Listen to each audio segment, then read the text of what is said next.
Assalamualaikum warahmatullahi wabarakatuh. Bismillahirrahmanirrahim. Alhamdulillahirabbil alamin.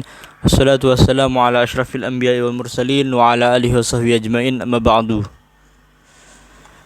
Oke, di sini saya ingin menemani kegabutan Anda di rumah yang sedang galau ingin ngapain.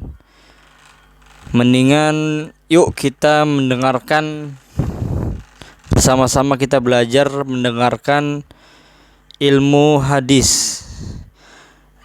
Di sini saya akan membagi episode per episode tentang ilmu hadis.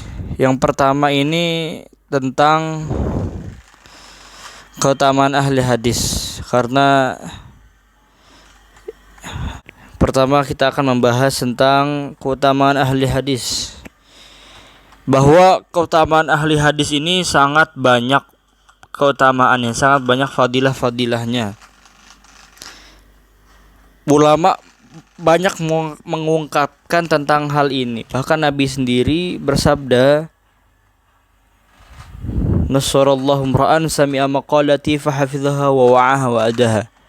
Allah akan menolong seseorang yang mendengar perkataanku, kemudian dia menghafal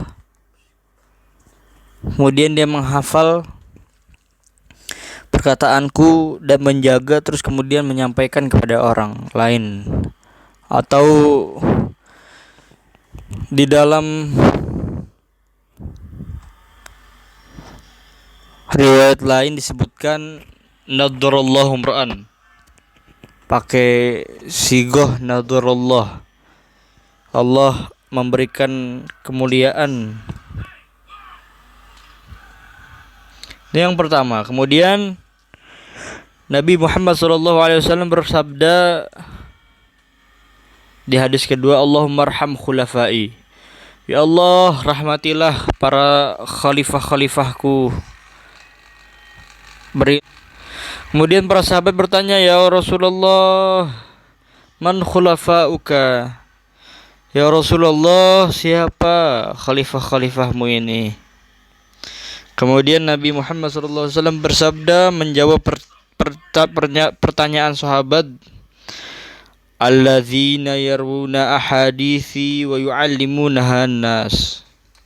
Para khalifah-khalifahku atau para pengganti-penggantiku adalah orang yang meriwayatkan hadis-hadisku dan mengajarinya kepada manusia. Artinya di sini derajat seorang yang mempelajari atau mengajar hadis sangat mulia. Sampai Nabi Muhammad SAW bilang khalifahnya Nabi. Sampai bilang pengganti Nabi.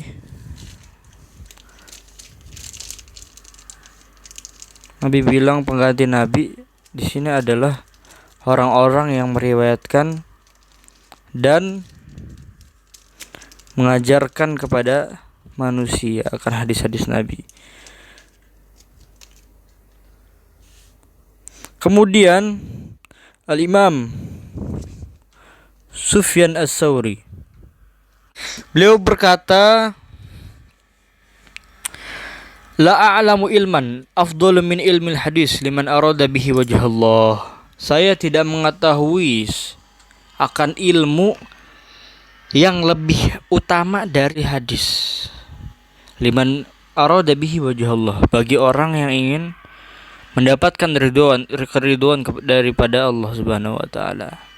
Artinya Imam Sufyan Ats-Tsauri di sini menyebutkan bahwa ilmu yang paling utama bagi beliau adalah ilmu hadis. Kemudian Al-Imam Sayyidina Abu Sa'id Al-Khudri radhiyallahu anhu berkata, mudzakaratul hadis afdal min qiraatil Quran. Mempelajari atau mengulang-ulang bermuzakarah, mengingat hadis itu lebih utama, lebih baik daripada membaca Quran.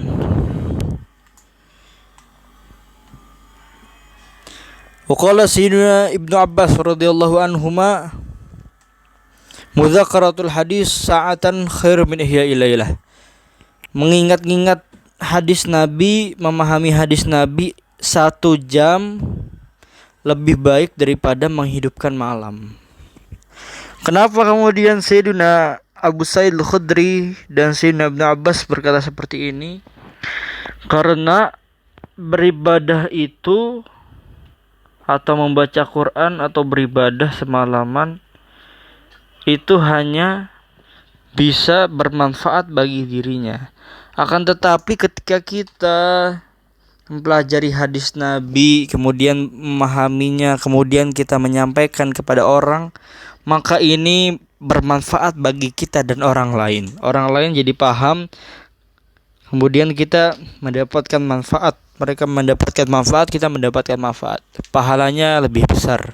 Makanya beliau berdua berkata seperti ini. Kemudian Nabi bersabda,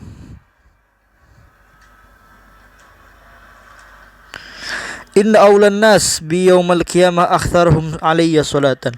Orang yang paling dekat denganku pada hari kiamat itu adalah orang yang paling banyak bersolawat.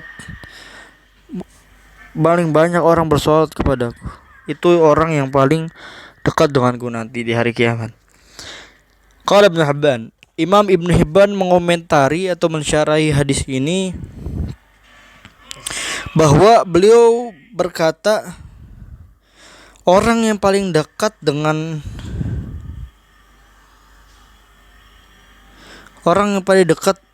Nabi adalah ashabul hadis. Kenapa?